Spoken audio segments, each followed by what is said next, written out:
कभी कभी सबसे गहरे राज खुलेआम छिपे होते हैं, आध्यात्मिकता और आस्था के नकाब के पीछे।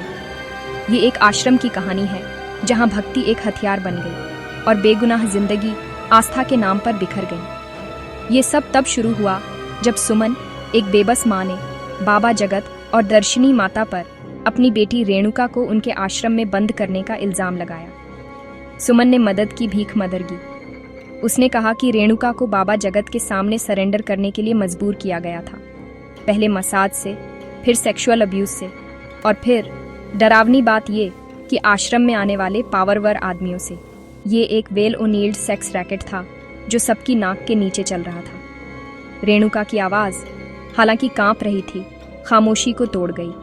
उसने बताया कि कैसे उसे कैद रखा गया, अब्यूज़ किया गया और ऐसे ब्रूजेस दिए गए जो उसकी कहानी किसी भी शब्द से ज़्यादा जोर से बताते थे। लेकिन जब सुमन आखिरकार पुलिस के पास गई, मदद करने के बजाय उन्होंने सच्चाई को दबाने की कोशिश की। सचिन पर इल्ज़ाम लगाया, जो सुमन का पाला हुआ अनाथ था। उन्होंने उसे एक कन्फेशन के लिए टॉर्चर किया जो वो कभी नहीं करना चाहता था, ये दिखाते हुए कि करप्शन कितना गहरा था। रेणुका ने हालांकि चुप रहने से इनकार कर दिया। वो गवाही देने को तैयार हो गई। उसका साहस उसके दर्द से ज़्यादा चमक रहा था।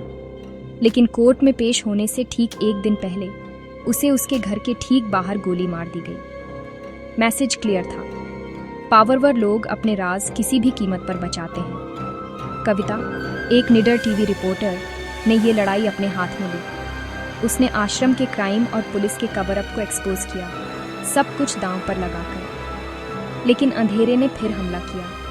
कविता को मार दिया गया, ठीक रेणुका की तरह। इन्वेस्टिगेशन में जेलसी और बिट्रेयल की कई लेयर्स सामने आई, जो आश्रम की दीवारों से कहीं ज्यादा दूर तक फैली हुई थी।